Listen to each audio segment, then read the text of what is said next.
Question: who is the greatest minor region player of all time?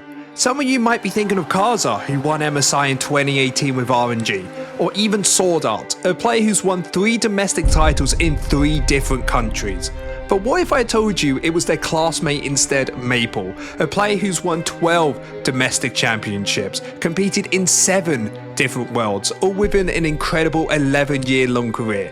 So in this video, we are going to go through the highs and lows to find out if Maple is truly the greatest minor region player of all time.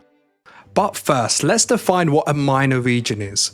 In the context of competitive gaming, a minor region refers to an area that's relatively new or underdeveloped in the competitive scene.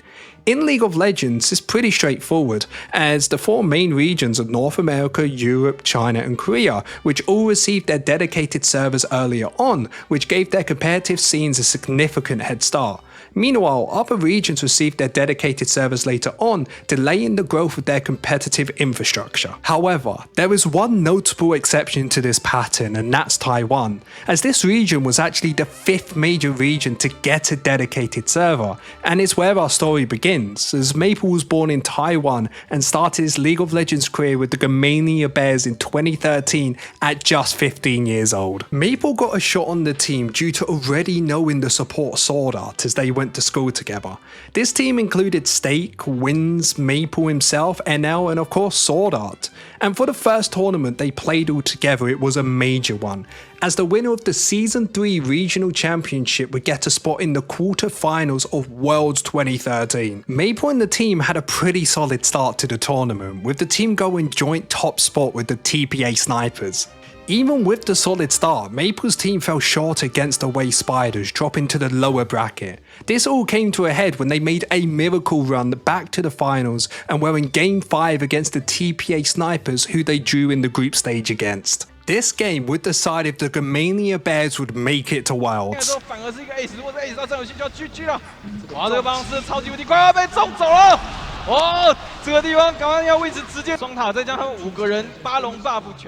Maple has made it to Worlds in his first ever year. They were only 1 Baron away from not making it. That Worlds, the Gamania Bears got a bid straight through to the quarterfinals against the legendary T1 roster. Unsurprisingly, they did get rolled 3-0 and left the Worlds as fast as they got there. For a first year, he couldn't have asked for more, as he was on the best team in Taiwan and was rapidly becoming the best mid in the country. Next season, a significant rule changed in the League of Legends handbook, where they made the minimum age to compete to be raised to 17 years old, leaving Maple ineligible to play for an entire year. This unfortunate change had a ripple effect, ultimately leading to the disbandment of his team, the Gamania Bears.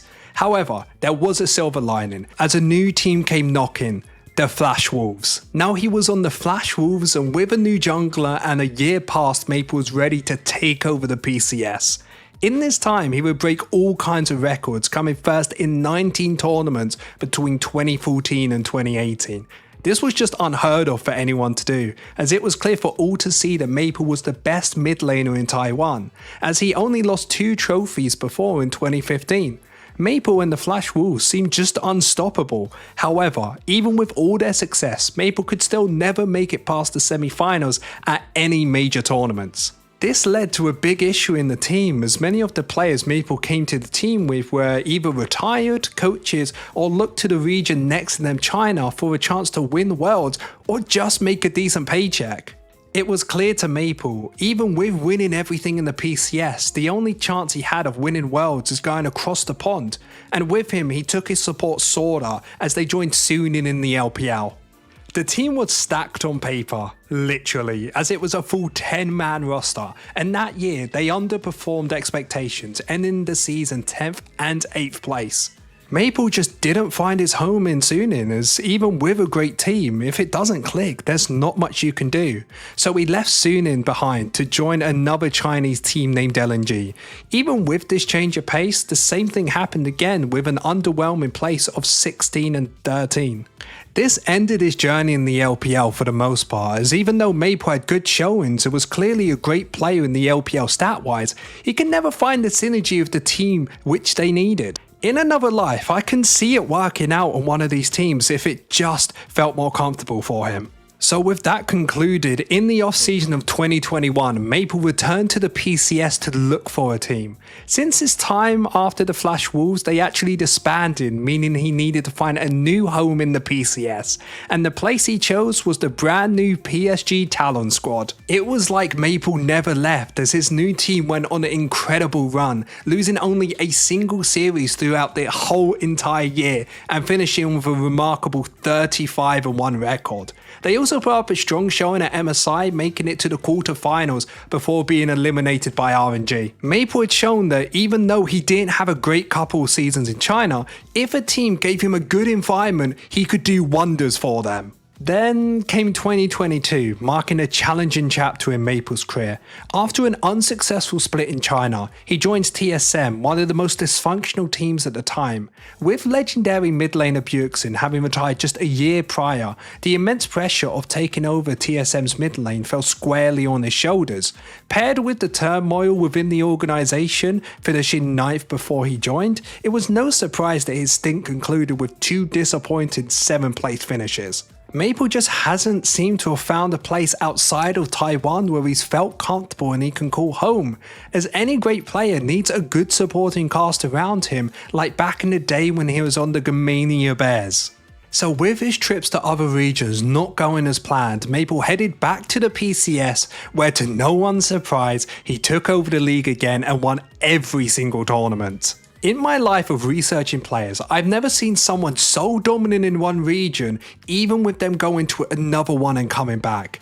It is just purely exceptional. With that, Maple announced his retirement at the end of the 2024 season. Looking back on Maple's career, I truly believe that if he found an organisation outside of Taiwan where he could truly thrive, he might have had the chance to win an international championship. Maybe that sounds delusional to some of you, but that's just how I see it.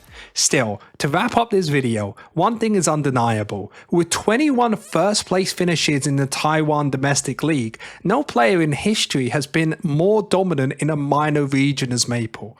Thanks for watching, don't forget to like and subscribe, and share your favourite memory of Maple down in the comments below, or let me know which player you'd like me to cover next.